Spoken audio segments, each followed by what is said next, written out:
अस्सलाम वालेकुम। मेरे ख्याल से मैक्सिमम स्टूडेंट्स आ गए जिन्होंने आना था। आप स्टार्ट करें lecture.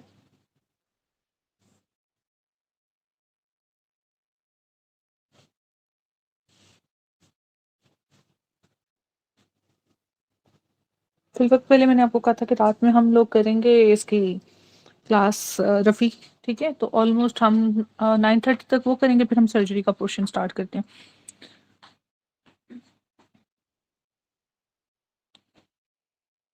Patient presented with type 2 diabetes.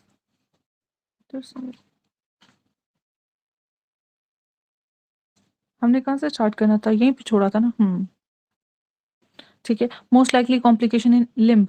ठीक है, डायबिटीज कहेगा और कॉम्प्लिकेशन इन लिम्ब कहेगा। ठीक है, तो ड्राई गैंग्रीन आएगा। एक वेट गैंग्रीन के साथ भी आता है। ठीक है, when asked gangrene in diabetes then dry gangrene, when asked diabetes with common complication in limb will be dry gangrene। इसके बाद है कि super impose bacterial infection in ischaemic tissue results in gangrenous necrosis. What is the most complication common complication of diabetes in limb. ठीक है, तो limb के साथ dry gangrene. Natural defence against cancer, तो वो है आपकी एपोप्टोसिस। कॉन्सलमेंट बॉडीज एक एपोप्टोसिस में, दूसरा किस में होता है, येलो फीवर में। ठीक है, ऑल्सो रिमेंबर अल्कोहलिक में भी शायद अभी मुझे याद नहीं है।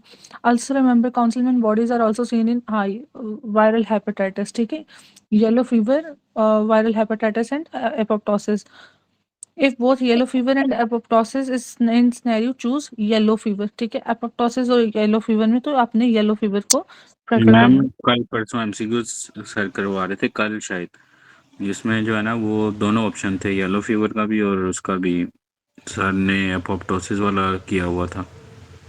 अच्छा, डॉक्टर एसएन की बात कर रहे हैं। जी मैम, ये एस के जो अभी न्यू वाली है ना 19 उसमें था। अच्छा, डॉक्टर एसएन को ना ये स्क्रीनशॉट करके भेजना और फिर बताना, और अगर फिर भी वो यही कंफर्म कर देते हैं तो फिर फॉलो कर लें। ठीक है, वैसे वो कह रहे थे दोनों ही होती हैं, दोनों ही आंसर ठीक है। नहीं देखो, अगर ये सीक्वेंस में रफ़ी में लिखा हुआ है ना इसका ये सीक्वेंस, तो फिर रफ़ी को ही फॉलो करना है। बट डॉक्टर एसएन से कंफर्म कर लें। डॉक्टर उसामा है ना ये। जी जी मैम। ठीक है, डॉक्टर ठीक है उसामा मैम। तो कंफर्म कर लीजिएगा उनसे। ठीक है ma'am. If both yellow fever, ठीक है, ये वाली बात की उसने। कीमोथेरेपी, देखो कीमोथेरेपी होती है, एक रेडियोथेरेपी होती है। कीमोथेरेपी के साथ आएगा तो एपोप्टोसिस, और रेडियोथेरेपी के साथ आएगा तो फिर क्या होगा।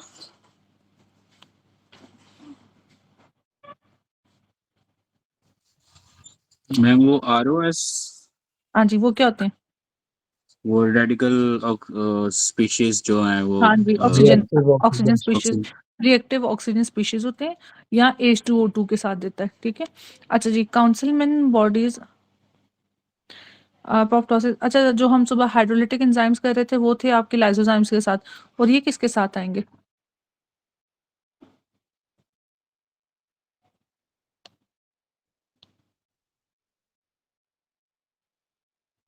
पर ऑक्सीजन। Peroxisome. हाँ जी, मैंने ना टू को हम लोग मेडिकल टर्म में कभी पर भी यूज करते हैं ना। ठीक है, पर ऑक्सीजोम्स। ठीक है, और हाइड्रोलिटिक के साथ आपके आएंगे लाइसोसोम्स। ठीक है, अच्छा चलो, 28 year man with history of jaundice है, जॉन्डस है, ALT उसका रेज्ड है। Liver histology shows councilman bodies, these are most likely to be process of apoptosis. मुझे एक बात बताओ, अगर एक पेशेंट है उसको वो रिंग्स हैं जो कि आपके कॉपर डेपोजिशन वाले होते हैं। ठीक है, तो साथ में उसका आपने डायग्नोसिस करना है, तो क्या होगा उसका डायग्नोसिस, Wilson's किस तरह। disease. विल्सन डिजीज हो गया, और किस तरह करोगे Urinary सीक्वेंस। copper. हाँ जी, 24 और यूरिनरी कॉपर। आगे प्रेफरेंस दूसरी। Ceruloplasmin. Serum ceruloplasmin. जी Ceruloplasmin.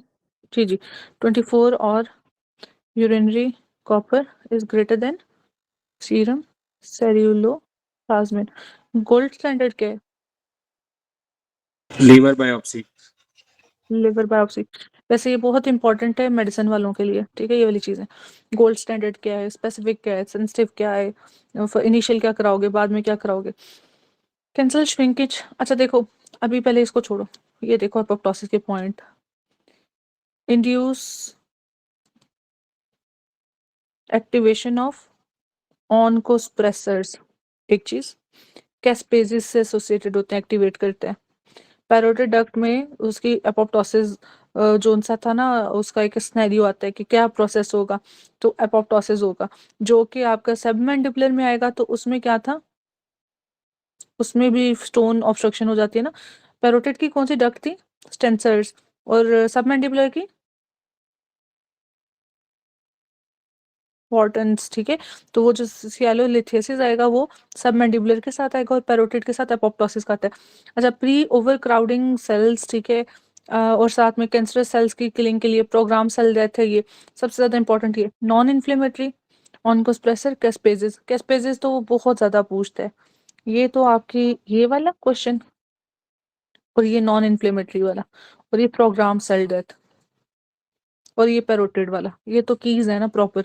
अच्छा, एंटी एपोप्टोटिक और प्रो एपोप्टोटिक, ये बहुत इंपॉर्टेंट है। मैंने यूं किया था कि आंटी जो सी है ना, बक्कल वाले शूज डालती है और मक्कल करती है, मक्कर होता है ना वैसे एक वर्ड, बक्कल मक्कल, ठीक है। तो बक्कल इज BCl2, BClX और MCl, मक्कल, ठीक है।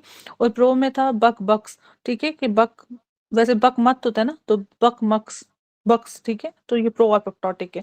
तो एंटी एपोप्टोटिक में अगर एक याद रख लेते हो, जितना भी याद रखना है, अपनी एक अपनी बना लो कहानी, तो ये एक वेग सी कहानी है बट इतना याद रह जाता है। मैंने तो बक्कल मक्कल एंटी अपोप्टोटिक किया था, तो दूसरा खुद ही पता था कि बक और बक्स जोन्स है ना, उसमें आ जाएगा, ठीक है। ये MCQs आते हैं, ये आपकी ना नवंबर वाले में भी हैं, ये वाले, ये बहुत इंपॉर्टेंट है। अच्छा चलो, अब मैं जल्दी जल्दी ये पढ़ रही हूँ। Cancer shrinkage after radiotherapy due to apoptosis, apoptosis is programme cell death, ठीक है। How does tumour regress in hormonal therapy, chemotherapy तमाम में, ठीक है, एक्सेप्ट ऑफ रेडियो।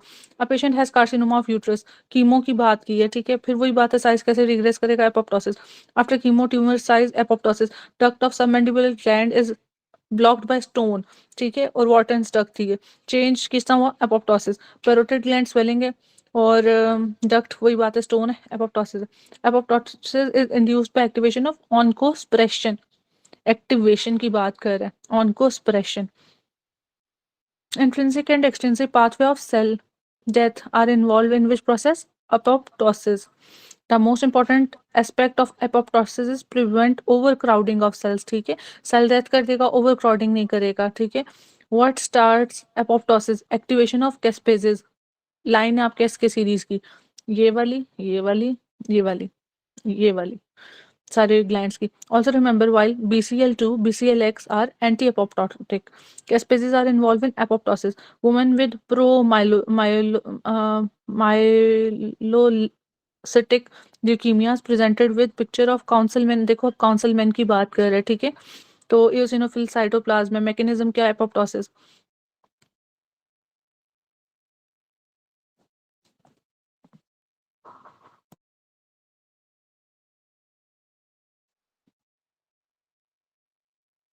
अच्छा, young married women delivered a healthy baby, ठीक है, boy, now by which mechanism size of uterus, तो एपोप्टोसिस। और वैसे यूट्रस में क्या होता है,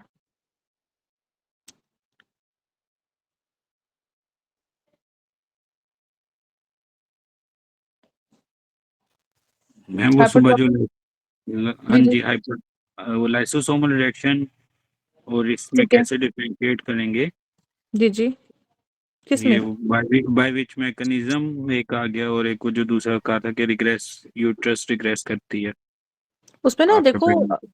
इस तरह वैसे डॉक्टर सामा ऑप्शंस में इस तरह आता नहीं है, ठीक है, कि दोनों एपोप्टोसिस भी साथ में आए और वो भी आए, ठीक है, लाइसोसोमल, ठीक है। बेसिकली वो कह रहे हैं healthy baby now by which mechanism size of uterus will be reduced और बिकम नॉर्मल। तो बेसिकली दोनों साइड बाय साइड ही चल रहा है, ठीक है, लाइसोसोमल और दोनों एपोप्टोसिस साथ साथ ही चल रहा है। ये नहीं है कि एक दफा लाइसोसोमल काम करेगा फिर एपोप्टोसिस करेगा, बट सिनेरियो बेसिकली वो इकट्ठा नहीं देता,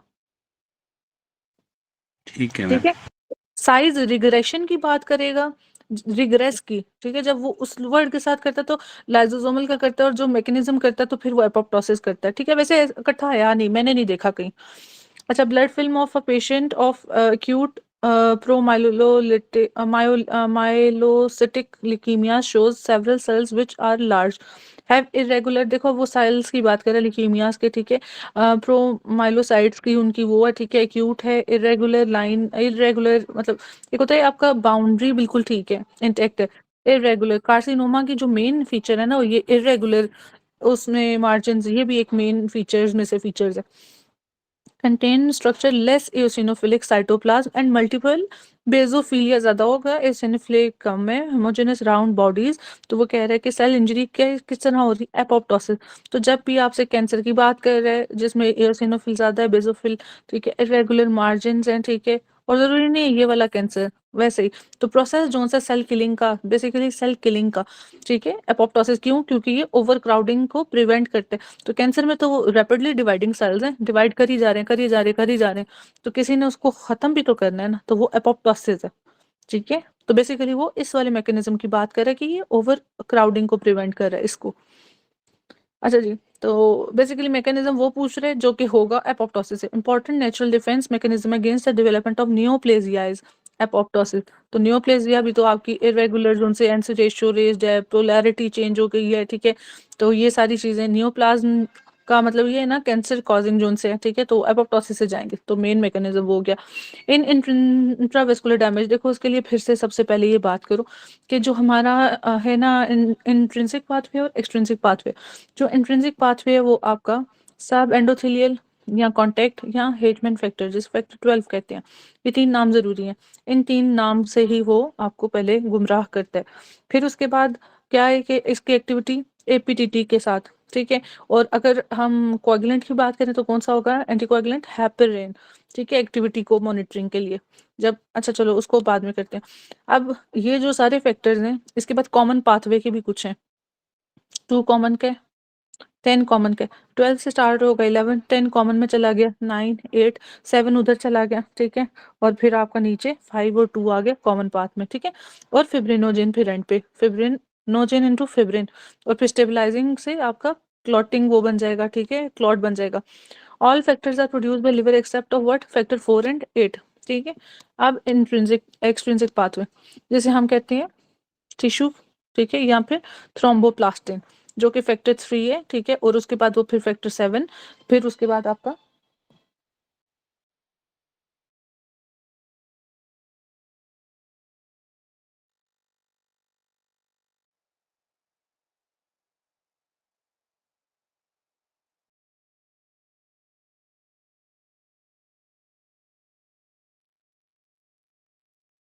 अच्छा, तो इधर फिर आपका फैक्टर 3, फिर 7, फिर 10 कॉमन में, और फिर 2, 5, ठीक है, इस तरह आ जाएगा। और फिब्रिनोजन, फिर वही स्टेबलाइजिंग फैक्टर वगैरह, वार्फरिन, और साथ में इधर वार्फरिन की मॉनिटरिंग के लिए फिर क्या आपका INR is greater then PT, ये नहीं लिखा मैंने, ये भी देख लो। फिर उसके बाद वो कहेगा कि ये आपके ओरल जो है, ओरल आपका वार्फरिन है, और IV जोन से आपका हेपरिन है। और जो आपका प्रेगनेंसी में कौन सा दोगे, वार्फरिन दोगे या वो दोगे, मैम हेपारिन। ठीक है। अच्छा जी, फैक्टर 8 जोन से फिर आपका, ठीक है, फैक्टर 8 में आपका आता है। अच्छा मुझे बताओ कि वार्फरिन अगर आपने एक दिया ड्रग, ठीक है, तो वार्फरिन की अम, अकेली अगर फौरन हमने कुछ देना तो वो क्या दोगे, विटामिन के। नो, फॉरन इज FFP, एफ फॉरन, प्रोलॉन्ग के लिए विटामिन के। अच्छा एक और आता है कि वॉल्फरिन का आता है, मेरा ख्याल है सिमिटिडिन के साथ आता है, कि किसके साथ आता है, सिमिटिडिन के साथ ही आता है, ठीक है। तो जो आपके है ना ड्रग इंट्रैक्शन में, तो जो वॉर्फरिन है ना उसका PPIs के साथ ड्रग इंट्रैक्शन है, ठीक है। या ये जो आपके सिमिटिडिन वगैरह हैं, ठीक है, जो H रिसेप्टर्स पे आपके, ठीक है, ये वाले। तो ये आपने एक याद रखना है, उसका आता है, पता नहीं इनहिबिट करता है, मेटाबॉलिज्म था या वो था, जैसे स्कैम है ना, उसी तरह, या मेटाबॉलिज्म था या फिर आपकी एक्टिवेशन थी, दोनों में से एक चीज थी। मेटाबॉलिज्म था, मेटाबॉलिज्म था एक वार्फरिन की वजह। मेटाबॉलिज्म था, दूसरा P4 एब्जॉर्प्शन था। नहीं नहीं वो ठीक है, वो तो आपका स्कैम के साथ है ना। तो लेकिन जो वार्फरिन का आता है ना आपका MCQ, कि उस सिमिटिनिन का क्या करता है, तो वो बेसिकली सिमिटिनिन उसकी वो था मेटाबॉलिज्म को इफेक्ट करता है, मैम ये शायद वाला ये वो MCQ। P450 को एंजाइम इंड्यूसर है, वो जो समिटिडीन रेनिटिडीन और ये सारे हैं ना, तो हाँ जी, वो इसके मैकेनिज्म मेटाबॉलिज्म बिल्कुल, को इंक्रीज कर देते हैं। हाँ जी, P450 का आजकल आपकी ये जो सीरीज है ना, मेरा ख्याल है एमसीक्यू से रिलेटेड पूछा होगा। तो ये जो P450 का जो आपका है ना, एक साइड पकर, मेरा ख्याल है इसका निमोनिक है, ठीक है। वो मैं आप लोगों से शेयर करूंगी, ये वाला निमोनिक, ठीक है। ये वैसे डॉक्टर हमजा का है, तो वो फिर हम ना इससे कर लेंगे। आजकल ये आ रहा है, चलो आगे। पकड़ में देखो सी भी आ रहा है ना। अच्छा चलो, अच्छा जी प्रोस्टासाइक्लिन, अच्छा जी प्रोस्टासाइक्लिन क्या करते हैं? वो साइकिल वाला भाई था जिसने आके एग्रीगेशन को क्या किया था, इनहिबिट कर दिया था, ठीक है, प्लेटलेट्स की। तो फैक्टर 8 और जो वार्फरिन के साथ फॉरेन वाले एफएफपी आगे विटामिन के, फैक्टर 8 और फैक्टर 13 के साथ ये क्रायोप्रेसिपिटेट्स थे, और फैक्टर 9 के साथ एफएफपी था। इस तरह से एमसीक्यू आता है। और हीमोफीलिया में फैक्टर 8, तो फैक्टर 8 कौन सा, माइनर वाला, मेजर वाला नहीं। Major is for von Willebrand disease, ठीक है, जो कि वॉन विलीब्रेंट फैक्टर किस लिए था, प्लेटलेट एग्रीगेशन के लिए था। विटामिन के एसोसिएटेड क्या, 2 7 9 10 प्रोटीन सी एस, ठीक है। डिक्रीज ड्यूरिंग प्रेगनेंसी कौन सा करेगा, एंटी थ्रोम्बिन 3। प्रेगनेंसी में 3 होते हैं, first trimester, second, third, anti thrombin 3, ठीक है। फिब्रिनोजेन को फिब्रिन में कन्वर्ट करने के लिए फिब्रिनोपेप्टाइड ए, ठीक है। और फिर क्लॉट को स्टेबल करने के लिए कौन सा आएगा, स्टेबलाइजिंग फैक्टर 13, ठीक है। चलो अब पढ़ते हैं, समझ लगी है सारी बातें?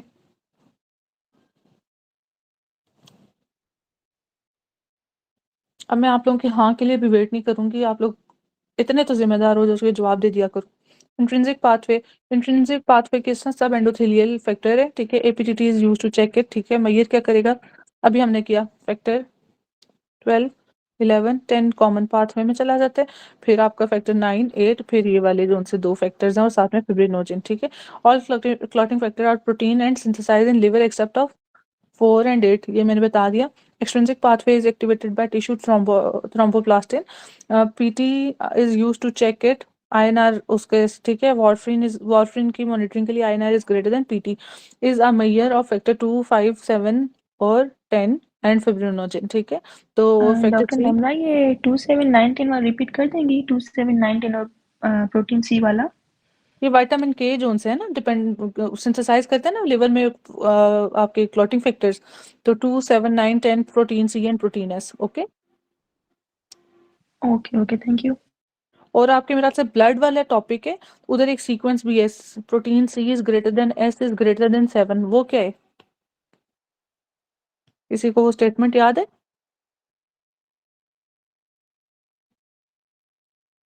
शायद अच्छा चलो, प्रेगनेंसी रिलेटेड है ना वो उसमें। वो मुझे याद नहीं है एग्जैक्ट ना, स्टेटमेंट नहीं याद, बस मुझे सीक्वेंस याद है।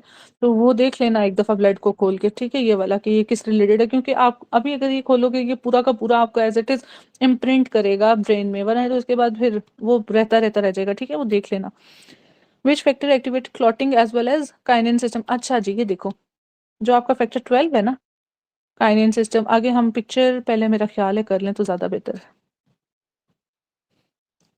ठीक है। इंट्रिंसिक फैक्टर है, इंट्रिंसिक पाथवे, वो कहता है एक आपके पास ट्यूब है, उसके अंदर ब्लड है, ठीक है। तो उसके रिलेटेड अगर आएगा तो वो कौन सा है, कॉन्टेक्ट के साथ कौन सा है, इंट्रिंसिक होगा कि एक्सट्रिंसिक होगा? क्या आप उसकी ट्यूब के अंदर क्लॉटिंग को चेक कर रहे हो? जी बताओ, इंट्रिंसिक होगा एक्सट्रिंसिक होगा? इंट्रिंसिक। इंट्रिंसिक। इंट्रिंसिक है, ठीक है। तो ये जो भी ऊपर काइनिन पाथवे कह रहा था ना, ठीक है, कैली क्रेन जोन सा, ठीक है, ये आपका एमसीक्यूज के साथ आता है।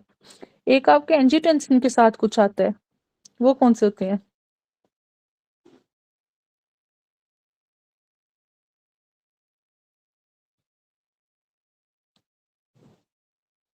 किसी को आइडिया है एंजियोटेंसिन के? प्रेडिकाइनिन। हाँ ब्रेडिकाइनिन, ठीक है। काइनिन काइनिन को मिक्स नहीं कर देना, ठीक है, के और बी को, ठीक है। जो काइनिन पाथवे है वो आपका इंट्रिंसिक, और भी फैक्टर 12, ठीक है। इट्स नॉट फॉर लाइक ये एक्सट्रिंसिक, ये आपके काइनिन पाथवे जोन से काइनिन वाला, ठीक है, ये आपका फैक्टर 12 इंट्रिंसिक के लिए। जो ब्रेडिकाइनिन है ना, वो आपके एंजियोटेंसिन के साथ है, उसमें भी आपका एंजियोटेंसिन और ब्रेडिकाइनिन का इनवर्स रिलेशन है, एक एमसीक्यू वो भी आता है, मेडिसिन वालों को मैं भी बताओ। अच्छा चलो, आइडिया किसी को? मैम वो मैम वो कंट्रोवर्शियल स्टेटमेंट आती है काफी। कैलिक्रेन पाथवे से रिलेटेड आता है और स्टिमुलेट करता है एंजियोटेंसिन 2 को। अच्छा, और उसमें ब्रेडिकाइनिन कम और नहीं, आप जो एंजियोटेंसिन बता रही है ना मैम, वो एक्चुअली कंट्रोवर्शियल आता है, वो स्टेटमेंट 100% करेक्ट नहीं होती। उसमें शायद ये अच्छा होता है एंजियोटेंसिन ज़्यादा और ब्रेडिक्टाइनिन कम होना चाहिए, पर उसमें स्टेटमेंट डिफरेंट होती है, शायद दोनों इंक्रीज़ में आते हैं। अच्छा हाँ बिल्कुल कंट्रोवर्शियल भी है, ऐसे ही कह रहे हो। काफी क्लोज ऑब्जर्वेशन है उसमें, एमसीक्यू जो दिया हुआ है ना उसमें इंक्रीज और डिक्रीज का रिलेशन है, बट वो जब कहते हैं तो वो करते वो इसको है। बिल्कुल ठीक कह रहे हो। मेडिसिन से हो? Yes yes ma'am. हम्म, ये मेडिसिन वालों के बेचारों को कंट्रोवर्सीज आती हैं सारी। चलो अच्छा, काइनिन से आपका ये फैक्टर 12 हो गया, 11 हो गया, ठीक है। और कैल्शियम बहुत इंपॉर्टेंट है, ठीक है। कैल्शियम बहुत इंपॉर्टेंट। अच्छा, तो इसके बाद आपकी जो सी है फैक्टर 9, फिर आपका जो 10 है ना वो बेसिकली ये देखो ये कॉमन पाथवे में आ गया। अगर वो के कॉमन पाथवे में क्या 10 या स्टार्ट फैक्टर, फैक्टर 10 का नाम है स्टार्ट, ठीक है। आपने इसको पिक करना है, 10 को नहीं पिक करना। फिर उसके बाद आपके पास ये एक्सट्रिंसिक पाथवे की बात करते हैं, तो इधर ये जो फैक्टर 3 है जिसे हम क्या कहते हैं थ्रोम्बोप्लास्टिन जोन सा, ठीक है। आपका टिश्यू फैक्टर जोन सा है, एक सेकंड क्या नाम है इसको, थ्रोम्बोप्लास्टिन। तो ये आपका फिर 7 में आएगा, फिर कॉमन पाथवे 10 आ जाएगा, ठीक है। फिर यहाँ से ये फैक्टर 5 भी इसी कॉमन पाथवे का है। फिर पीटी जो कि आपका फैक्टर 2 है, ठीक है, ये आपके थ्रोम्बिन में जाएगा। थ्रोम्बिन से फिर ये आपके फिब्रिनोजेन को फिब्रिन में करेगा। फिर स्टेबलाइजिंग फैक्टर है आपका, ठीक है, ये वाला फिब्रिनोपेप्टाइड ए या स्टेबलाइजिंग फैक्टर, ये फिर ये इसको क्लॉट में हेल्प करेगा, ठीक है, स्टेबल करेगा क्लॉट को। फिब्रिन्स का जो एक है ना मैश, तो ये क्लॉट बनाएगा, ठीक है। अब ये सारा पाथवे हो गया। इधर से अब ये देख लो, stable fibrin peptide is by ये जो आपका ये है, ठीक है, 5 फिब्रिनोपेप्टाइड है। फिर उसके बाद ये पूछेगा टिश्यू डैमेज। फिर ये 7 कहता है कि कहाँ से इनिशिएट होगा, वो इसको नहीं देगा, 3 नहीं देगा, 7 देता है। फिर उसके बाद एमसीक्यू में ये फैक्टर 12 आता है, 12 नहीं होता फिर 11 आता है आपके एमसीक्यूज। फिर आपका फैक्टर 10 किधर गया, ये स्टॉट के साथ आता है नाम। फिर फिब्रिनोजिन को फिब्रिन वाला आता है एक, ठीक है। और कैल्शियम का एक आता है। अच्छा नाम देख लो, फिब्रिनोजिन 1, प्रोथ्रोम्बिन 2, टिश्यू थ्रोम्बोप्लास्टिन जो कि टिश्यू फैक्टर है 3, जहाँ से आपका एक्सट्रिंसिक स्टार्ट हो रहा है। फैक्टर 4 जो कि कैल्शियम है, आयोनाइज्ड कैल्शियम, ठीक है। लेबाइल फैक्टर है, एक स्टेबल फैक्टर है, दोनों चीजें फर्क है। लेबाइल आपका 5 है। अच्छा, फैक्टर 5 लेडिन एक ये भी आता है, ठीक है। फैक्टर 5 लेडिन, उसकी डेफिशिएंसी क्या करेगी, उसकी म्यूटेशन क्या करेगी, एक ये इंपॉर्टेंट है। अच्छा, अनअसाइंड, ठीक है, 6, 7 स्टेबल फैक्टर और प्रो कन्वर्टिन मैंने कभी नहीं याद किए, इंपॉर्टेंट कर लेते हैं वैसे। एंटी हीमोफिलिक फैक्टर ये इंपॉर्टेंट है, इसका बहुत पूछते हैं, ठीक है। आपका factor 8,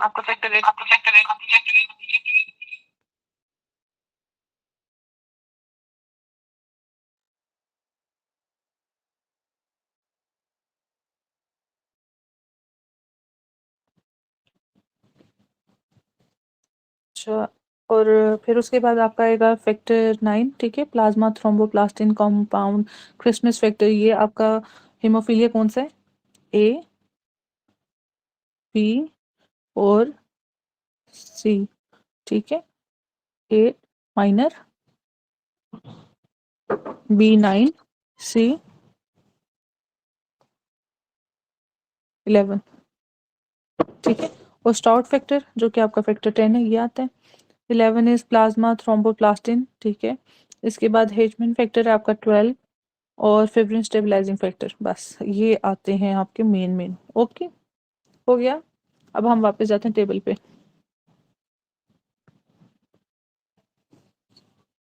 extrinsic pathways activated by, ये सारी चीजें हमने पढ़ ली थी, फिब्रिनोजेन वाले भी कर लिया था।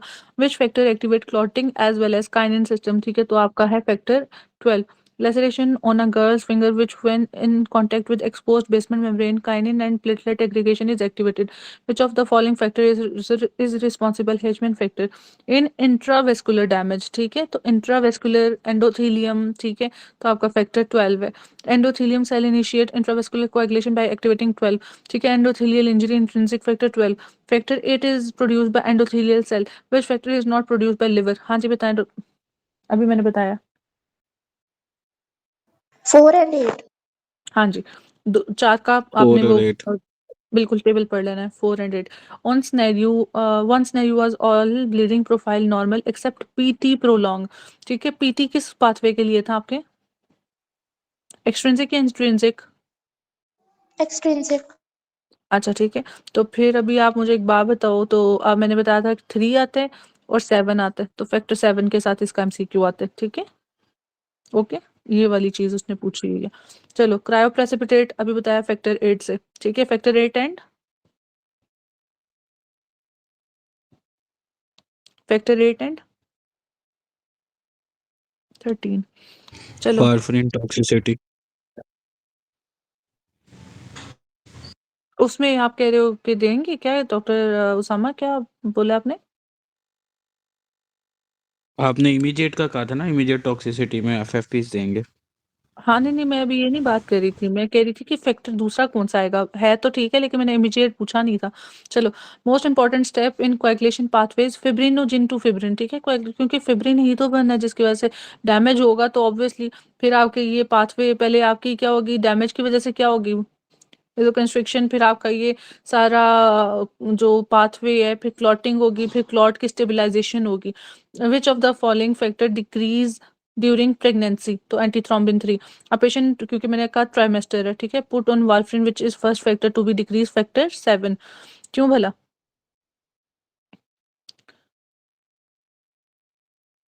यहाँ से वार्फरिन से रिलेटेड ये वाला एमसीक्यू आता है जिसमें C7 S और 7 वाला सीक्वेंस है, ठीक है, मुझे जहाँ तक याद आ रहा है, तो इसलिए फैक्टर 7 डाला है उसने, हालांकि 2 7 9 10 भी तो है, ठीक है? अच्छा फिर और जो आपका फैक्टर 2 है ना, उसका भी कोई एमसीक्यू आता है, आगे आएगा, देखते हैं। अब पेशेंट पुट ऑन वार्फरिन हो गया, फिब्रिन स्टेबलाइज बाय फैक्टर 13 और वो भी ए, ठीक है? ए साथ में लाजमी करना है। Which is best source given for factor 9 is FFP. Factor 8 is not available, तो फिर क्या करो, क्रायोप्रेसिपिटेट्स हो गए, एक्सट्रिंसिक इंट्रिंसिक कहाँ, स्टाउट फैक्टर में, फैक्टर इन्वॉल्विंग एंडोथेलियल तो इंजरी रिपेयर, अब रिपेयर की बात कर रहा है, ठीक है? तो रिपेयर पे प्लेटलेट्स आ जाएंगे, ठीक है? एग्रीगेशन करेंगे और वो सब कुछ होगा आपका।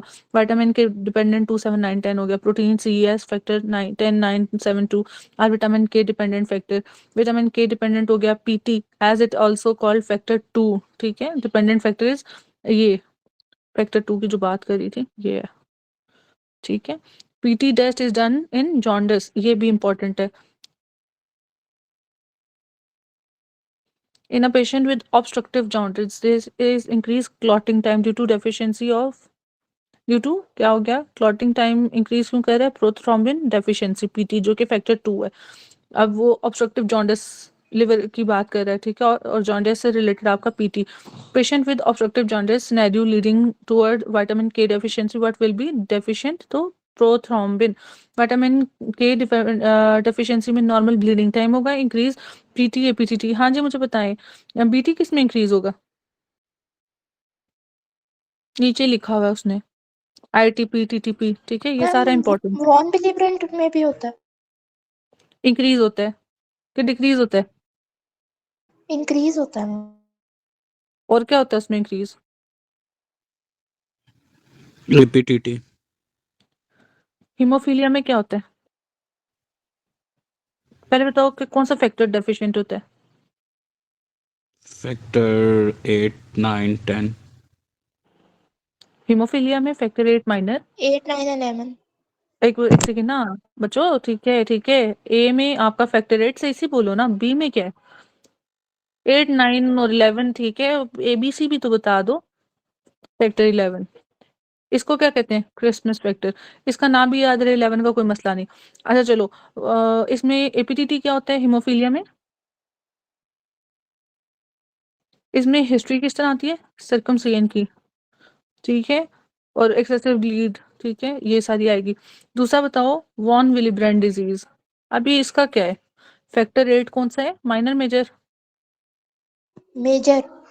एपीटीटी इंक्रीज, और साथ में अभी डॉक्टर साहिबा क्या बता रही थी, बीटी क्या होगा? मैम ब्लीडिंग टाइम भी इंक्रीज होगा। अच्छा इसके बाद अब मुझे तीसरा बताओ, आईटीपी और टीटीपी, इसमें क्या है? मैम प्लेटलेट्स की डेफिशिएंसी, अच्छा और बीटी का क्या होगा? दोनों में इंक्रीज होगा। इंक्रीज हो जाएगा। अच्छा इसके बाद बताओ मुझे, डीआईसी में? Ma'am bleeding time increase, platelet decrease, APTT भी इंक्रीज और पीटी भी इंक्रीज। और और एफडीपी साथ में वो जो है platelet drive, fibrin degradation products और डी डाइमर इंक्रीज। जी। स्पेसिफिक कौन सा है इनमें से? D dimers. स्पेसिफिक कौन से? D dimers. अच्छा, और जो आपके ये एफडीपी है ये किसके लिए स्पेसिफिक है?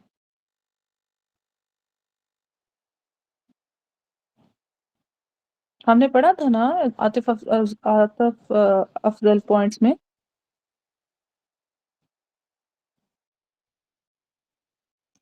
ये डी टाइमर्स और ये ठीक है, इनको जरा एक दफा देख लेना, ठीक है। मैं आप लोगों को आतिफ अफजल के वो पॉइंट ना शेयर करती हूँ, आज उसको एक दफा रीड दो। अच्छा चलो, यहाँ तक हो गया, आगे चलते हैं। ये देखो, ये लिखा हुआ है विटामिन के डेफिशिएंसी से रिलेटेड, ठीक है। First for most factor depleted will be, पहले सी जाएगा, फिर एस जाएगा, फिर 7 जाएगा, ठीक है। Heparin primarily work through antithrombin 3, ये आता है एमसीक्यू। एंटीथ्रोम्बिन 3 किस में डेफिशिएंट था? प्रेगनेंसी में। प्रेगनेंसी में। तो प्रेगनेंसी में क्या देते हैं हम? हेपरिन। हेपरिन नहीं, वो एस्प्रिन का आता है शायद, एस्प्रिन एट लो डोज है ना, इनहिबिट करता है, कि हेपरिन का था? ये एस्पिरिन हेपरिन, लो डोज था, थ्रोम्बोक्सिन A2 को इनहिबिट करता है। हाँ ठीक है। वैसे ये भी लिखा हुआ है low dose heparin act by inhibiting activated factor 10, ठीक है। वो थ्रोम्बोक्सिन A2 और इनहिबिट फैक्टर 10। चलो, heparin act on intrinsic pathway, इसमें पीटी एपीटीटी जोन सा, ठीक है। हेल्प अस डिड हिप, अच्छा ये वैसे वो बता रहा है कि किस तरह याद रखना है, ठीक है। काउंटिंग फ्रॉम 8 to 12, ठीक है। एपीटीटी तो हमने जब इंट्रिंसिक पाथवे खुद याद कर लिया तो हमें इतना निमोनिक करने की जरूरत नहीं है। आप अगर वो पाथ याद रखते हो कि उसमें जो 5 है, जो 2 है, जो 10 है, ये आपके कॉमन में है। 7 और 3 आपका एक्सट्रिंसिक में, तो बाकी सारे इंट्रिंसिक में आ जाएंगे कॉमन के साथ, ठीक है। इस तरह करोगे तो याद रहेगा। वार्फरिन एक्ट ऑन एक्सट्रिंसिक, ठीक है, इनहिबिट एंजाइम, हाँ ये आता है। विटामिन के रिडक्टेज, ये आपकी एस के सीरीज का है, रिडक्टेज के साथ आता है, ठीक है। तो इधर भी इस तरह करोगे, 2 जो आपका 3 7 है, और बाकी 2 और 5 और 10 जो उनसे कॉमन में आ जाएगा। तो ये देख लेना। ये तो इस तरह लिखा हुआ ना, 10 9 और 7 और 2, ऐसे नहीं होता, वो उस तरह ही एमसीक्यू आता है जिस तरह है ये वाला, अगर चेन याद रखते हो। ट्रू अबाउट, और वैसे ही एमसीक्यू आते ही नहीं है। About warfarin factor affecting is, तो क्यों पीटी, ठीक है, उससे रिलेटेड है। इसके अब पीछे हमने फैक्टर 7 का क्या पढ़ा था?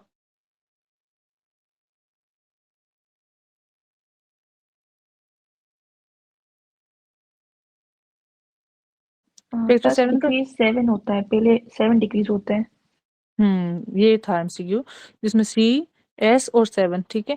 But true about warfarin factor affecting is 2, ठीक है। टेस्ट क्यों भला? वार्फरिन की मॉनिटरिंग के लिए क्या करते हो? INR is greater than PT, ठीक है। पीटी कौन सा था? 2, ठीक है, इस तरह याद रखो। तो test to monitor oral anticoagulant, वही बात होगी, वार्फरिन की बात कर रहा है। INR is greater than PT. How to monitor patient of warfarin, ठीक है, तो INR is greater than PT. और आपका जो हेपरिन के लिए पीटीटी, प्रेग्नेंट वुमेन है, फर्स्ट ट्राइमेस्टर है, डेवलप्स एट्रियल फिब्रिलेशन, तो क्या दोगे? IV heparin. Heparin can be given as it does not cross placenta, while warfarin shouldn't be given as it crosses placenta and is teratogenic. चले, warfarin toxicity is treated by foreign is FFP and delayed is vitamin K, ठीक है। ये सारा नीचे लिखा हुआ है। heparin primarily work through antithrombin 3. Other question related to heparin are heparin act by binding to factor 10A and thrombin. Low dose heparin act by inhibiting activated factor 10। देखो, अब ये चीज़ें कंफ्यूज भी करती हैं। जैसे उसने कहा कि हेपरिन किस तरह करेगा, हेपरिन करेगा आपका एंटीथ्रोम्बिन 3 पे, जो कि प्रेगनेंसी में डिक्रीज हुआ हुआ है, तो हम इसमें प्रेगनेंसी में फिर हेपरिन देते हैं रिपीटेड मिसकैरेजेस के साथ। अब आगे चलो तो हेपरिन का मैकेनिज्म किस तरह है, ठीक है। बाइंड किसको करेगा? फैक्टर 10। फैक्टर 10 कौन सा था? Stout factor. और फैक्टर ये थ्रोम्बिन क्या है? प्रोथ्रोम्बिन जो थ्रोम्बिन में जाता है, पीटी जो थ्रोम्बिन में जाती है, फैक्टर 2। फैक्टर 2, तो बेसिकली वो कन्वर्ट होगा इसमें, ठीक है, फैक्टर 10A एंड फैक्टर 2, ठीक है। तो ये कॉमन पाथवे के दोनों हैं जो फर्स्ट वाले हैं। तो हेपरिन एक्ट किस तरह करेगा on factor 10A and factor 2। देखो अपने लिए आसानी पैदा करो ना, कि आप सोचो पहले ये कौन सा है, फिर अपने माइंड में पिक्चर बनाओ कि एक्सट्रिंसिक और इंट्रिंसिक छोड़ के, तो जो जहां से फैक्टर हमारा 10 स्टार्ट हो रहा है वो नीचे 2 आ रहा है, तो ये वाले जोन से यहाँ पे हेपरिन एक्ट कर रही है, ठीक है।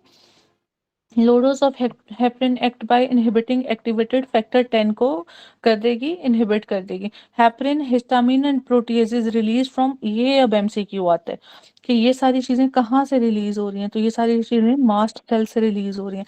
Heparin, histamine and proteases. अच्छा जी, हिस्टामिन कहाँ से रिलीज हो रही है? ओपियोइड से।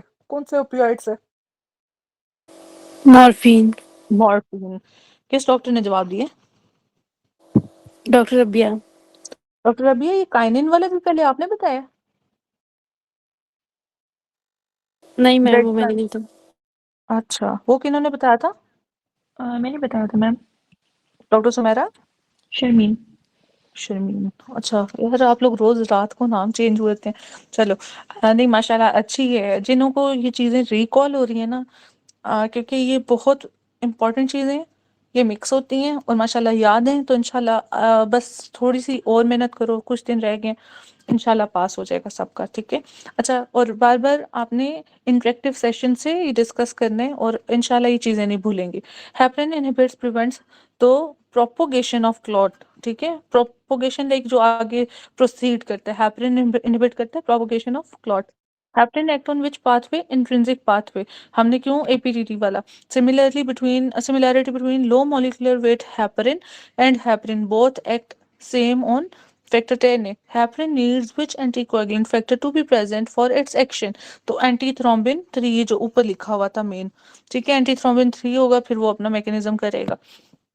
अच्छा जी, नेचुरल एंटीकोएगुलेंट। अब दो चीजें आती हैं, एक आता है आपका थ्रोम्बोलिटिक और एक आता है आपका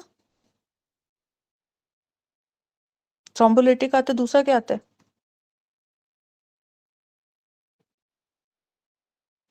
फिब्रिनोलाइटिक। हाँ, फिब्रिनोलिटिक। Thrombolytic, anti thrombotic. अच्छा, ये आते हैं फिब्रिनोलिटिक और थ्रोम्बोलिटिक, ठीक है, और एंटी थ्रोम्बोटिक इस तरह आते हैं। एंटी थ्रोम्बोटिक जो और एंटीकोएगुलेंट, ठीक है, वो है आपका हेपरिन, जबकि फिब्रिनोलिटिक, थ्रोम्बोलिटिक प्लाज्मिनोजेन है। ये दोनों एमसीक्यूज आते हैं, ये आपकी एस के सीरीज का क्वेश्चन है दोनों, ठीक है। फिब्रिन जो आपका वो क्लॉट की स्टेबलाइजेशन में हेल्प करता है आगे जाके, फिब्रिन, ठीक है। थ्रोम्बस, थ्रोम्बस और फिब्रिन में क्या फर्क है, मुझे कोई बताए?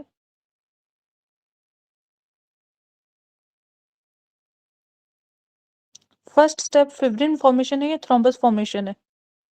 फिब्रिन। फिब्रिन बनेगा, फिर थ्रोम्बस बनेगा, फिर वो ब्लड में सर्कुलेट करेगा तो एम्बोलिस हो जाएगा, ठीक है। फिब्रिनोलिटिक, लिटिक का मतलब कि जो फिब्रिन को डिग्रेड करेगा, और एंटी थ्रोम्बोटिक जो थ्रोम्बस की बनी हुई उसको करेगा, ठीक है। तो एंटी थ्रोम्बोटिक और थ्रोम्बोलिटिक में क्या फर्क है?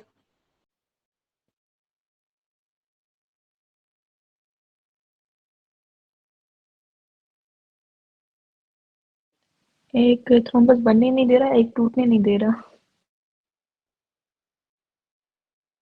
एक थ्रोम्बस, सॉरी सॉरी फिर बताएं। एंटी थ्रोम्बोटिक वो थ्रोम्बस बनने नहीं दे रहा। थ्रोम्बोलाइटिक जो बन रहा है उसे तोड़ रहा है।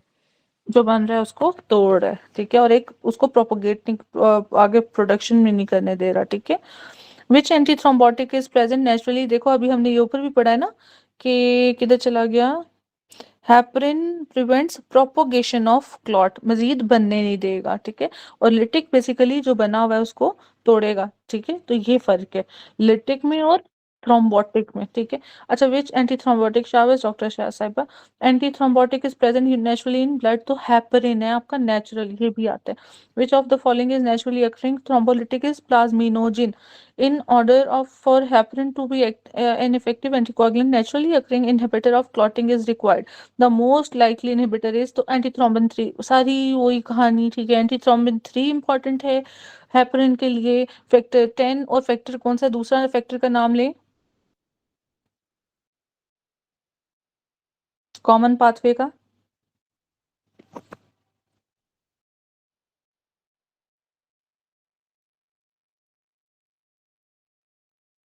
फैक्टर 2 नहीं आ रहा, किसी को याद बच्चों?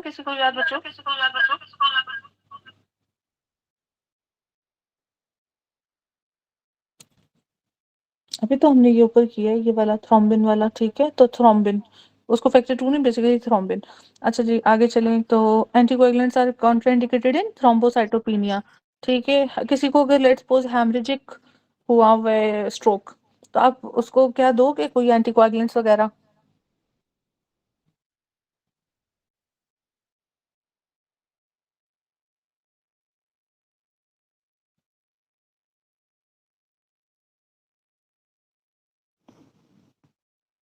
मैम ये रिपीट कर दें प्लीज, मेरा इंटरनेट का थोड़ा सा इशू आ रहा है।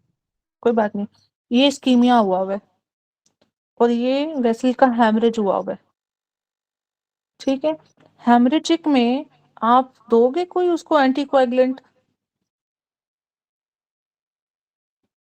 मैम नहीं देंगे। आइडियली नहीं देना चाहिए, ठीक है। हमारे एक डॉक्टर साहब थे, फिर उनको बताना पड़ा, कार्डियोलॉजिस्ट थे, फिर उन्हें बताना पड़ा कि ये देखें जी आपने ये डाली हुई है, ठीक है। वो फिर उन्होंने एक्सक्यूज किया। अच्छा चलें, मगर कॉशन और पेशेंट की प्लीज देखा करें और प्लीज पेशेंट से बिहेव अच्छा क्या करें। आधे से ज्यादा लोग इसी तरह शिकायत करते हैं, आपने आगे कंसल्टेंट्स बनना है, चीजें हैं, ट्रेनिंग्स हैं, मगर अपने दिल में ना थोड़ी सी मोहब्बत रखें पेशेंट्स के लिए, उन्हीं के लिए तो बन रहे हो। Anticoagulants are contraindicated in thrombocytopenia, pregnancy reduces factor antithrombin 3। अच्छा चलो ये हो गया। आज सुबह हम कर रहे थे मेटास्टैटिक और अपना डिस्ट्रॉफिक कैल्सिफिकेशन। मुझे बताएं कि डिस्ट्रॉफिक कैल्सिफिकेशन की एग्जांपल कौन सी है, सार्कोइडोसिस या टीबी?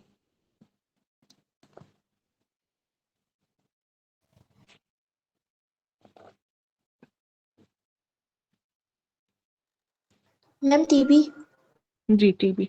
सार्कोइडोसिस की सार्कोइडोसिस में क्या होता है, डिस्ट्रॉफिक या मेटास्टैटिक? मेटास्टैटिक। ये तू क्या क्यों मारा है? डॉक्टर साहब परेशान होके कह रही है मेटास्टैटिक, हाँ जी यही है, ठीक है। सार्कोइडोसिस में यही होगा। तो अब होता क्या बेसिकली, डिस्ट्रॉफिक और मेटास्टैटिक में फर्क क्या है? अच्छा मैम, ये काइंडली एक्सप्लेन कर देंगे, हैं तो दोनों डिजीज, फिर मेटास्टेटिक कैसे हुआ, क्योंकि मेटास्टेटिक मोस्टली नॉर्मल कंडीशंस में होता है ना। नॉर्मल कंडीशंस होती हैं, मतलब नॉर्मल टिश्यू होता है बेसिकली ना, टिश्यू नहीं डैमेज हुआ था, ठीक है। बट उसमें कैल्शियम जोन से कोई किसी भी वजह से, जैसे इसने हाइपर पैराथायराइडिज्म के पैराथायराइड हार्मोन की हाइपर फंक्शनिंग होगी, वो प्राइमरी हो सकती है, सेकेंडरी हो सकती है, टर्शरी, तो उसमें आपके कैल्शियम लेवल्स जो है ना रेज्ड होंगे थ्रू नॉर्मल टिश्यू, ठीक है।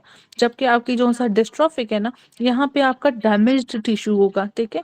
डैमेज जिस तरह नेक्रोसिस हो जाती है, ठीक है, एथेरोस्क्लेरोटिक लेजन, तो एथेरोस्क्लेरोसिस भी क्या करेगा, ब्लॉकेज करेगा, सप्लाई हैम्पर होगी, तो नेक्रोसिस, जो चीजें आपकी नेक्रोसिस को लीड कर रही है ना, ट्रॉमा हो गया, नेक्रोसिस हो गया, टीबी में भी नेक्रोसिस होती है, ठीक है। सार्कोइडोसिस में भी नो डाउट होती है, लेकिन अभी उस पर आते हैं, ठीक है। हार्ट वॉल्स हैं, ठीक है, उसमें भी जब आपको प्रॉपर लेट्स सपोज स्टीनोसिस है, ठीक है, स्टीनोसिस से भी आपकी हार्ट की पंपिंग ज्यादा है, ठीक है, तो एक्टिविटी बेसिकली नेक्रोसिस को लीड करेगा, ठीक है, लेटर ऑन। तो टिश्यू डैमेज है इसमें डिस्ट्रॉफिक में, और वो फिर लीड करेगा आपकी हाइपरकैल्सीमिया को थ्रू जो भी उसकी वो है, ठीक है, जोन जोन से सोर्सेज को फिर वो बूस्ट अप करेगा। अब मेटास्टेटिक में क्या है, टिश्यूज बिल्कुल नॉर्मल पड़े हैं, ठीक है, लेकिन एक्सेस हो रहा है कैल्शियम लेवल ड्यू टू, अब जिसमें पैराथायराइड की एक्टिविटी ज्यादा होगी, ठीक है, osteolytic tumour with resultant mobilization of calcium and phosphate. तो इधर सिर्फ ये कि नॉर्मल साइड से आ रहे कैल्शियम या फॉस्फेट, उनकी अपोज अनअपोज एक्शन से कैल्शियम ज्यादा हो रहा है, टिश्यू डैमेज नहीं है, ठीक है। Hypervitaminosis D, excess calcium intake such as milk alkali syndrome, nephrocalcinosis, जैसे वो हमने किया था, नेफ्रोकैल्सिनोसिस किधर किया था बच्चों, हकीम की फक्की, ठीक है। अब हकीम क्या करते हैं, किडनी आपकी बिल्कुल ठीक है, बट उस आपको मेडिसिन देते हैं उससे नेफ्रोकैल्सिनोसिस, तो उधर टिश्यू तो नहीं ना डैमेज हुआ, तो आपके पास कैल्शियम ज्यादा हो गया उसमें, ठीक है। तो ये चीजें जिसमें आपकी कैल्शियम लेवल ज्यादा हो रहे हैं, तो वो आपका मेटास्टैटिक है, ओके, अब समझ लग गई। तो इधर सार्कोइडोसिस भी है, सार्कोइडोसिस में बेसिकली आपकी हाइपर कैल्सीमिया भी हो रहा होता है, अलॉन्ग विद जो हमने सुबह किया था, क्या किया था, एरिथ्मिया नोडोसम क्या था, और वो कौन सी बॉडी थी, steroid is greater than, sorry, non caseating is greater than, ठीक है, ये वाली स्टीरियोइड्स बॉडी। चलो अब ये समझ लग गया, हमने सारा टेबल कर लिया इतने में। Case of pulmonary TB with cavitation show calcification, reason is calcification का पूछेगा तो dystrophic calcification. Papilloedema choroid plexus कहाँ पड़ा होता है? ब्रेन में, हार्ट में, कहाँ पे?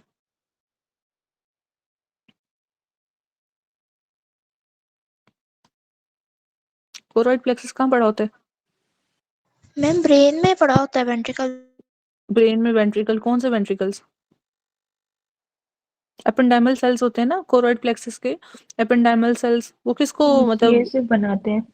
सीएसएफ बनाते हैं? फोर्थ लैटरल वेंट्रिकल, ठीक है। इससे एसोसिएटेड जो एमसीक्यू में, तो ट्राइगॉन ऑफ लैटरल वेंट्रिकल से एसोसिएटेड होगा, ठीक है। ये एमसीक्यू है, trigon of lateral ventricle. Bladder के मसल्स को क्या कहते हैं? डेट्रूसर या डॉर्टस? डेट्रोसस डेट्रोसर। मसल। तो सर और डॉर्टस कहाँ पे होते हैं? टेस्टिस में। जी, टेस्टिस में, ठीक है। The most common cause of metastatic calcification is in kidneys hyperparathyroidism. Dystrophic calcification in necrotic tissue.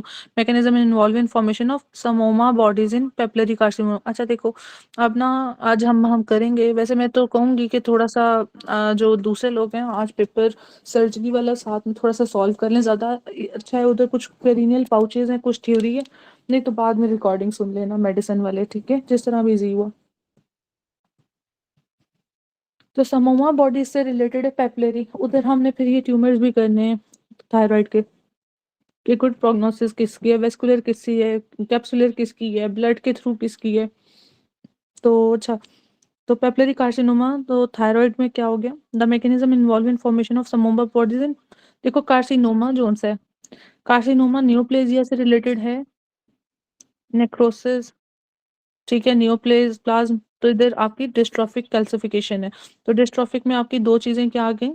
ये कार्सिनोमा, पेपिलरी कार्सिनोमा की बात कर रहा है, ऑफ थायराइड इज डिस्ट्रॉफिक। एक ये हो गई, एक टीबी, याद कर लो। ये भी एमसीक्यू आता है ये वाला, समोमा बॉडीज वाला। बार बॉडीज टर्नर, ठीक है, डायग्नोस्टिक ट्यूमर फॉर टर्नर।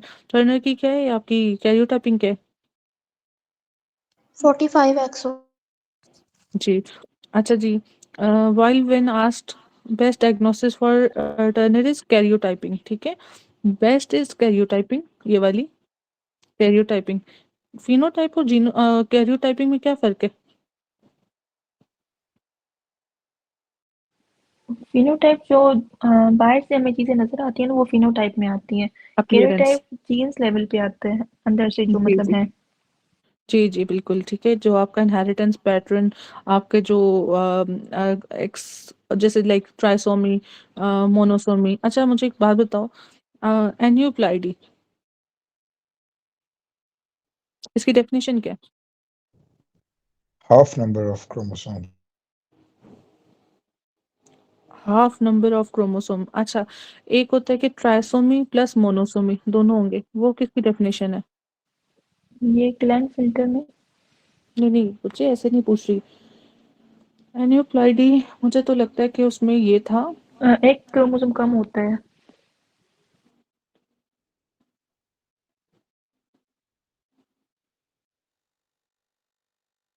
नहीं बच्चों, इसमें है कि एन्यूप्लाइडी में आपका नंबर ऑफ क्रोमोसोम क्या हो सकता है बेसिकली, हाफ नंबर की बात नहीं है ये है कि इधर वन ज्यादा हो सकता है या कम, ठीक है।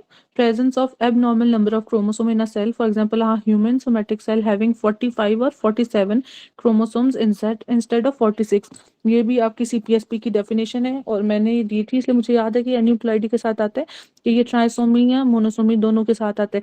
मोनोसोमी जब आपका एक कम हो जाएगा, ट्राई जब आपका एक ज्यादा हो जाएगा, 47 या 45, ठीक है।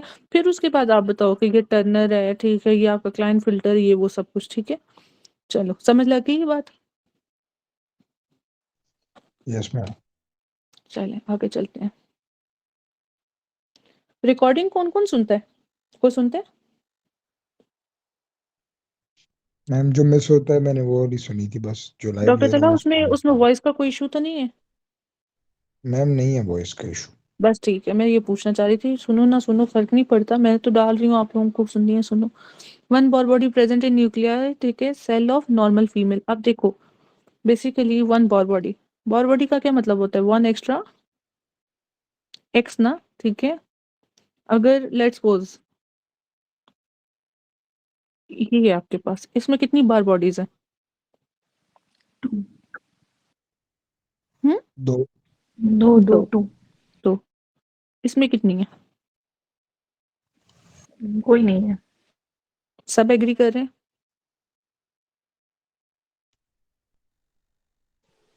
जी मैम, क्योंकि एक एक्स है तो मतलब नहीं है, दो एक्स होते तो एक होते, it's G minus G, one rule. ठीक है, बिल्कुल ठीक कह रहे हैं, इसमें जीरो है। अच्छा ये बताओ, ये किसकी कैरियोटाइप किसको रिप्रेजेंट कर रहा है? Normal female. Normal? Male ma'am male. Normal male है। Male male sorry, female is G double G, X. हाँ हाँ, कोई बात नहीं, कोई बात नहीं है, ठीक है। तो डॉक्टर साहब अभी आप मुझे ये कह रही है इसमें जीरो है, अगर आप फीमेल सोच के कर रहे हो तो फीमेल में तो आपकी होगी नहीं। फीमेल में कितनी है बताओ? वन। वन। ठीक है, ये किसकी कैरियोटाइपिंग है? ये क्लाइन फिल्टर, ये मेल का ठीक है, सिंड्रोम है। ठीक है, और मेल का है बिल्कुल। अच्छा ये बताओ कि इसमें कितनी बार बॉडीज हैं? इसमें भी एक है, नॉर्मल इज ग्रेटर एक देन बार वन। बॉडी। हाँ, डॉक्टर साहब अभी आपने क्या बोला? Normal? Normal is greater than Klinefelter. Normal female is greater than Klinefelter, ठीक है। वही मैम सॉरी। फिर वही करते करते चीजें भूल जाती है ना, ठीक है। चलो, अभी हमने ये कर लिया, अब आगे चलते हैं। वेब नेक है, एब्सेंट बार बॉडी है, ठीक है। डायग्नोस्टिक इज टर्नर सिंड्रोम, ठीक है। स्ट्रीक लाइक ओवरीज है, हाइपोगोनाडिज्म है, फीमेल है, तो फीमेल का क्लाइन, सॉरी टर्नर, टर्नर मैंने क्लाइन फिल्टर बोला इधर, टर्नर, ठीक है। अच्छा जी, Barr body is most commonly related with white blood cells, और उसमें भी न्यूट्रोफिल्स। तो न्यूट्रोफिल डॉक्टर काजी नहीं है इस टाइम, तो हमने सुबह बता रहे थे वो कि ये आपके 5 लोब्स हैं, लेट्स सपोज ये, ठीक है। और इधर से एक छोटी सी ना ऐसे करके, एक छोटा सा ऐसे ना, आय हाय, ऐसे ड्रमस्टिक लाइक चीज आती है, जिसे हम कहते हैं बार बॉडी, ठीक है। अच्छा, कैरियोटाइप ऑफ ट्रू हर्माफ्रोडाइट, बच्चों एक सेकंड ठहरो।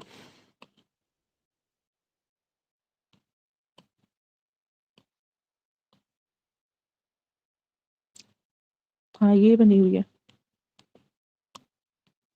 ठीक है। देखो, found in somatic cells, somatic cells कौन से हैं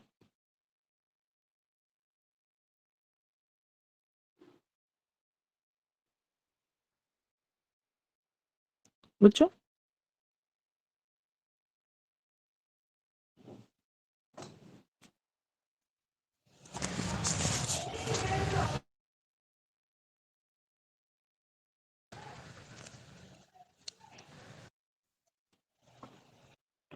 सोमैटिक सेल्स कौन से हैं? अच्छा चलो ये बता दो, जो रिप्रोडक्शन में पार्ट लेंगे या नहीं लेंगे?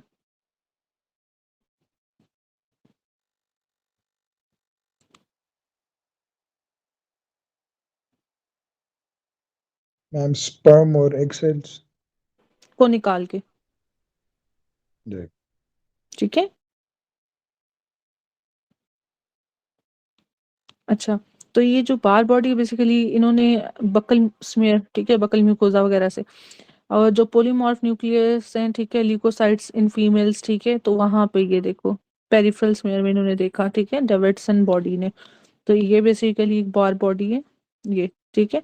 अब ये एक जिस तरह आपका न्यूट्रोफिल है, ठीक है, 1 2 3 4 5, 5 लोग, तो ये आपका आगे बार बॉडी, ठीक है।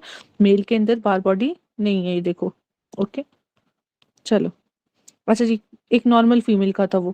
कैरियोटाइप ऑफ ट्रू हर्माफ्रोडाइट, अच्छा मुझे बताओ कि ये ट्रू और फॉल्स हर्माफ्रोडाइट्स क्या होते हैं?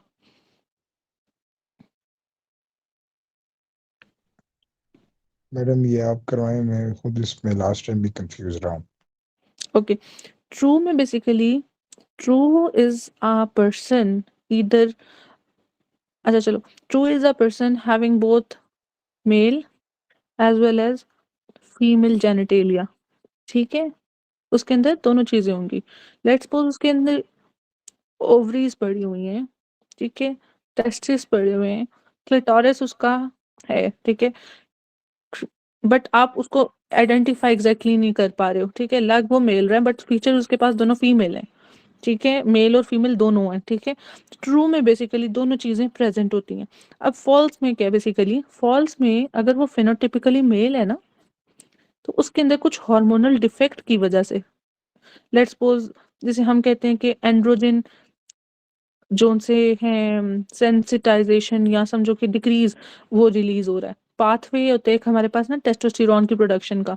तो बेसिकली ये स्टीरॉइड जोन से है ना आपके, ये सबसे पहले आपके जो जीएफआर है, जीएफआर जी से क्या आपके ग्लोमेरुलस था जिसमें आपके एल्डोस्टेरोन है, एफ में क्या आपके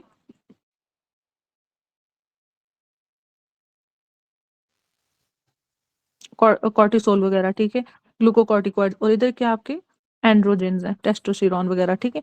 तो बेसिकली ये वाला पाथवे जोन सा है ना, ये वाला, ये एंड्रोजन रिलीज का ये काम हो रहा है जब टेस्ट है वो बेसिकली मेल, जब टेस्टोस्टेरोन कम है तो बेसिकली उसका जो मेल टाइप पैटर्न है ना, लेट्स सपोज उसके जो जेनिटल्स हैं, पिनाइल लेंथ, स्क्रोटल स्वेलिंग, ठीक है, मेल लाइक जो बियर्ड है, ठीक है, वो उसकी जो एक मर्दाना वो वॉइस है, वो सब काम हो जाएगी, ठीक है। तो ये बेसिकली स्यूडो हर्माफ्रोडाइट है, ठीक है, कि है तो वो मेल ही बट उसमें फीचर्स मेल जैसे नहीं है उसके अंदर। क्यों? क्योंकि उसके अंदर ये हार्मोन्स की डेफिशिएंसी। सेम है आपके पास जो था कंजेनिटल एड्रिनल जोन सा सिंड्रोम है, ठीक है, सीएएच, उसमें बेसिकली क्या है वो फीमेल होती है और उसके अंदर उसके जो है इधर ही पाथवे, लेट्स सपोज यही कर लो कि आपका जो फीमेल एस्ट्रोजन है, ठीक है, एस्ट्रोजन की प्रोडक्शन, ठीक है, उसको इफेक्ट करिए या फिर ये, ठीक है, कंजेनिटल एड्रिनल हाइपरप्लेजिया, ठीक है। तो हाइपरप्लेजिया की वजह से क्या है कि वही आपकी जो ओवरीज हैं, जो आपकी क्लिटोरिस है वो इनलार्ज, उसमें आपका टेस्टोस्टेरोन का लेवल ज़्यादा है तो वो मेल लाइक फीचर्स आ जाएंगे एक्सटर्नली, है वो बेसिकली फीमेल। अब किस तरह मैं बताती हूँ, एक सेकेंड, मैंने तो पूरा ना एक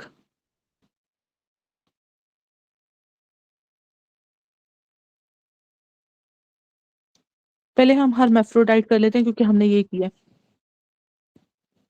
True hermaphrodite, this rare condition is characterized by both ovaries and testicular tissues. तो ट्रू बेसिकली हम सोचते हैं कि ट्रू लाइक वो ट्रू फीमेल है, ऐसा नहीं है, उसके अंदर मेल और फीमेल दोनों चीज़ों की प्रेजेंस होगी, दोनों ऑर्गन्स की, ठीक है। हाँ लेकिन ज़्यादातर फीमेल अपीयरेंस आती है ऐसे ट्रू हर्माफ्रोडाइट्स में ना, ओवरीज भी पड़ी हैं, टेस्टिकल्स भी पड़े हुए हैं, बट अपीयरेंस ज़्यादा जोन सा है ना उसका ओवेरियन होता है, ठीक है। आपको पता है कि दो चीज़ें इंपॉर्टेंट है, एक चीज़ इंपॉर्टेंट है मेल में SRY जीन जो कि सेक्स डिटर्मिनेशन करता है ये, ठीक है। दूसरी चीज़ है AMH एंटी मलेरियन हार्मोन, अगर तो ये ज़्यादा है, ठीक है, बेसिकली मेल में AMH नहीं होता तो ये रिग्रेस करता है आपका जो पैरामीजोनेफ्रिक डक्ट और वो सब कुछ, तो ये ओवरीज की प्रोडक्शन को प्रिवेंट करते हैं और फीमेल में AMH बहुत ज़रूरी है from menstrual cycle to menopause, ठीक है, AMH ड्रॉप करते हैं, ओवेरियन रिजर्व ड्रॉप करते हैं, ठीक है। मेरे पास ऐसी भी फीमेल्स हैं जिनका AMH इतना लो था, ठीक है, एक की थी बाइकॉर्नुएट यूट्रस, बाइकॉर्नुएट यूट्रस किस वजह से होती है, यूट्रस के कॉर्नुआ होते हैं ना, तो बाइकॉर्नुएट यूट्रस थी उसकी, ठीक है। She was infertile and was married of like marriage life थी उसकी ऑलमोस्ट 4 इयर्स, ठीक है, काफ़ी दूर से आई हुई थी, तो उनका AMH लेवल ऑलमोस्ट 0.01 था, ठीक है। नॉर्मली जो सा आपका 0.3 को भी हम बहुत कम कहते हैं, ठीक है, 1+ इतना ही होना चाहिए, अब 3-4 हो तो बहुत अच्छा है। तो AMH आपका एंटी मलेरियन हार्मोन मुलेरियन जो आपका पैरामीजोनेफ्रिक और मीजोनेफ्रिक, तो मेल में पैरामीजोनेफ्रिक को और फीमेल में आपकी मीजोनेफ्रिक को करेगी, रिग्रेस करेगी, ठीक है, और फिर ओवरीज वगैरह में आपके एग्स वगैरह को स्टिमुलेट करेगा, ठीक है। तो ये एग रिजर्व्स के लिए, तो ये जोन से फिर उसकी कैरियोटाइपिंग हुई थी, फिर उसकी कैरियोटाइपिंग जोन से है ना हुई गई थी, ठीक है। कैरियोटाइपिंग क्यों ज़रूरी थी? इसी वजह से ये जो आपके सिंड्रोम्स हैं, ठीक है, ये वाला जो कंजेनिटल एड्रिनल हाइपरप्लेजिया वगैरह है और वो, अब हम पढ़ते हैं इधर, ये नॉर्मल मेल, ठीक है, इसमें प्रोस्टेट है, यूरेथ्रा है, पीनस है, टेस्टिस है, स्क्रोटम है, एपिडिडमस है, वॉस डिफरेंस है, सेमिनल वेसिकल्स है, सब कुछ है। बट अगर ये किसके अंडर कंट्रोल है, मेल का सेक्सुअल हार्मोन कौन सा है, टेस्टोस्टेरोन, सर्टली सेल, FSH, ठीक है। तो ये सारा क्या कर रहा है, इसको कंट्रोल कर रहा है। लेट्स सपोज टेस्टोस्टेरोन कम आ रहा है, वॉइस फेमिनाइजिंग वॉइस होगी, ठीक है, फीचर्स, बियर्ड कम होगा, ठीक है, सेम जो ये जेनिटल ऑर्गन्स है ना, इनकी भी डेवलपमेंट प्रॉपर नहीं होगी। तो जो यूरेथ्रा है उसका साइज बिल्कुल, सॉरी जो, हाँ, यूरेथ्रा साइज छोटा सा लगेगा, तो ये देखें क्लिटोरिस लाइक लगेगा, ठीक है। प्रोस्टेट को देखो, ठीक है। इसके बाद ये जो आपकी एपिडिडमस वगैरह थी ये, ठीक है, तो ये और टेस्टिस देखो, ठीक है, ये टेस्टिस देखो और ये टेस्टिस देखो, डिसेंट भी प्रॉपर नहीं होगा और साइज भी छोटा होगा, ठीक है। तो ये सारी फीचर्स आपकी चली गई। ये कौन सा सिंड्रोम है, ये क्या है, स्यूडो हर्माफ्रोडाइट है, कौन सा वाला,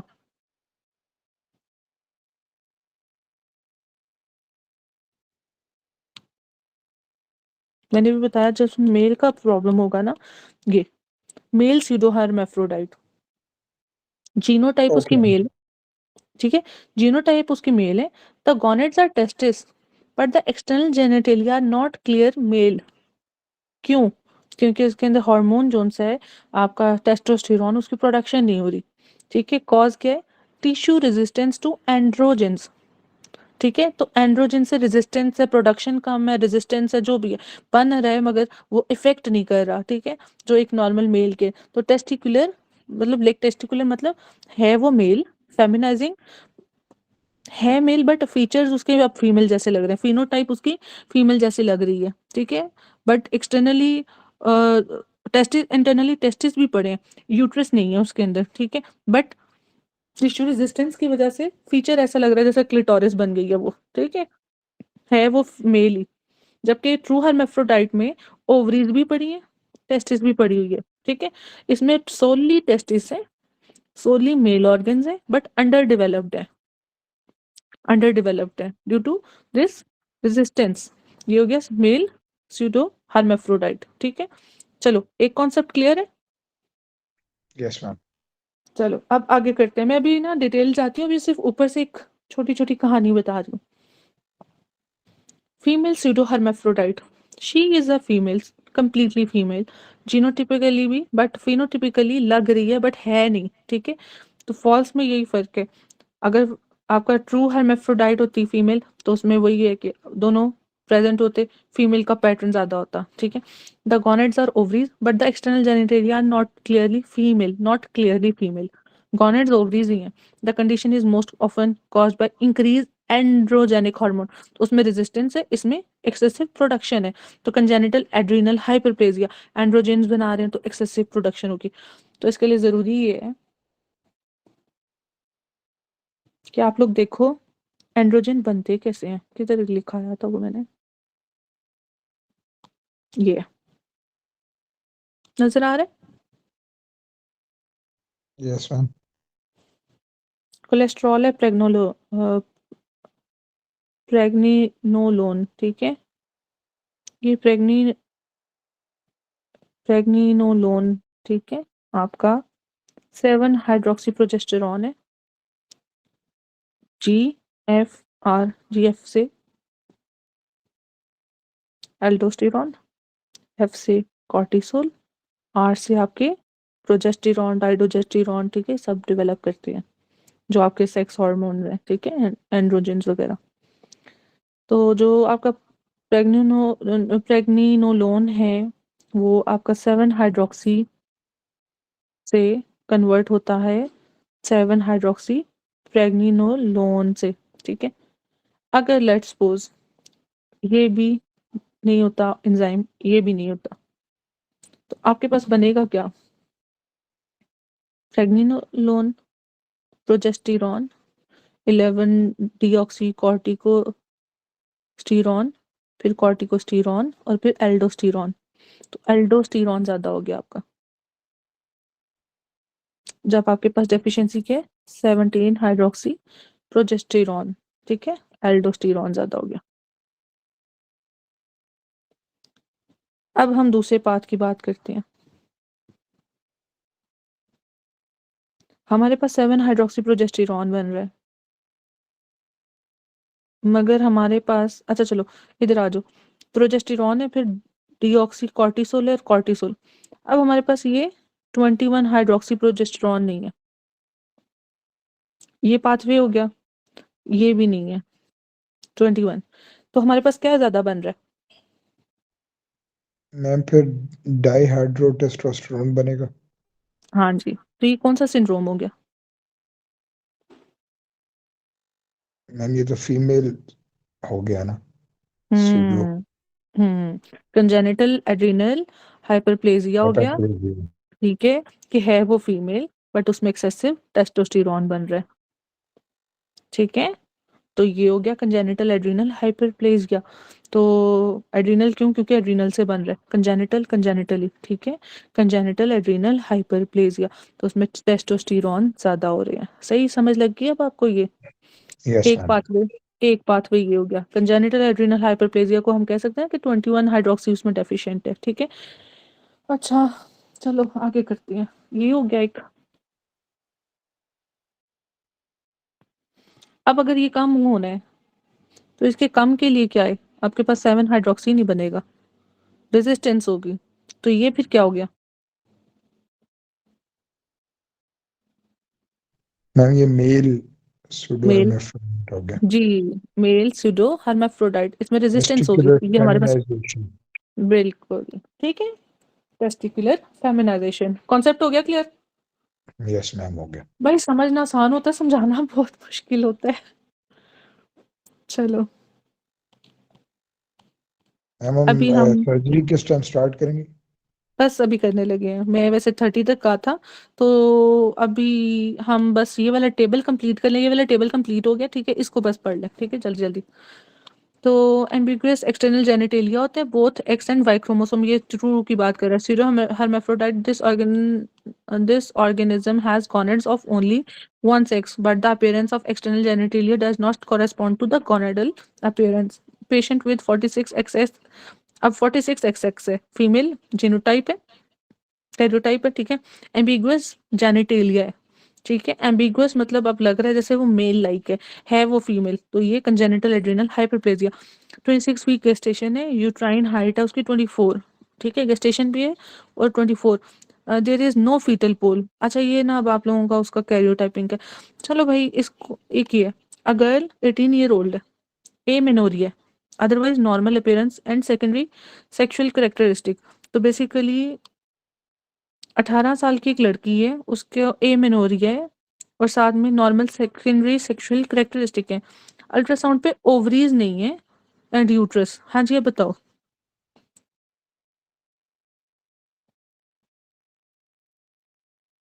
गॉनेड्स हैं मेल फीमेल वाले? मैम उसकी जेनिटेलियाज तो नहीं है। है ना? नहीं है ना? जेनिटल जी। ऑर्गन्स फीमेल एब्सेंट है, फीमेल एब्सेंट है, बताया उसने, मेल भी नहीं है, ठीक है। लेकिन वो कह रहे कि 18 साल की लड़की है, ए मिनोरी है, अपीयरेंस उसकी लड़कियों वाली है। क्यों? टेस्टोस्टेरोन रेजिस्टेंस है ना, ठीक है, टेस्टोस्टेरोन बन नहीं रहा। तो टेस्टोस्टेरोन इज फॉर मेल, तो मेल की अपीयरेंस नहीं है तो फिर वो फीमेल अपीयरेंस दे रही है, ठीक है। और उसके पास क्या है? फीमेल अपीयरेंस दे रही है और ये एब्सेंट है। एब्सेंट का मतलब ये है कि है तो वो फीमेल नहीं ना, हम तो जेनिटल्स पे जाएंगे ना, अपीयरेंस को छोड़ो। हमने डायग्नोज मेल और फीमेल तो आपको इसके ऊपर करना है ना, ठीक है। तो जब ये जी। चीजें नहीं है तो फिर वो टेस्टिकुलर फेमिनाइजिंग सिंड्रोम में चला गया, ठीक है। ये तो कंफर्म है ना कि कंजेनिटल एड्रिनल हाइपरप्लेजिया नहीं है उसको, ठीक है। अब उसने जो लिखा हुआ है ट्रू हर्माफ्रोडाइट, वो भी कंफर्म है क्योंकि उसके अंदर तो ओवरीज और टेस्टिस दोनों होती हैं। तो डायग्नोसिस ऑफ एक्सक्लूजन भी कर लेना अगर फंस जाओ तो, ठीक है, ओके। Okay ma'am. चलो कल हम सिर्फ एक दफ़ा ये मैं आप लोगों को रिव्यू कराऊंगी ये वाले पॉइंट्स, बाकी जो रह गया एक ये टेबल रह गया हमारा सिंड्रोम्स वाला, ठीक है। दूसरा रह गया यहाँ से, फिर हम यहाँ से शुरू करेंगे बाकी ये हाइपरप्लेजिया और ये वो, ठीक है। चलो ये हमारी क्लास होगी दूसरी वाली 10 o'clock, मॉर्निंग 10 o'clock।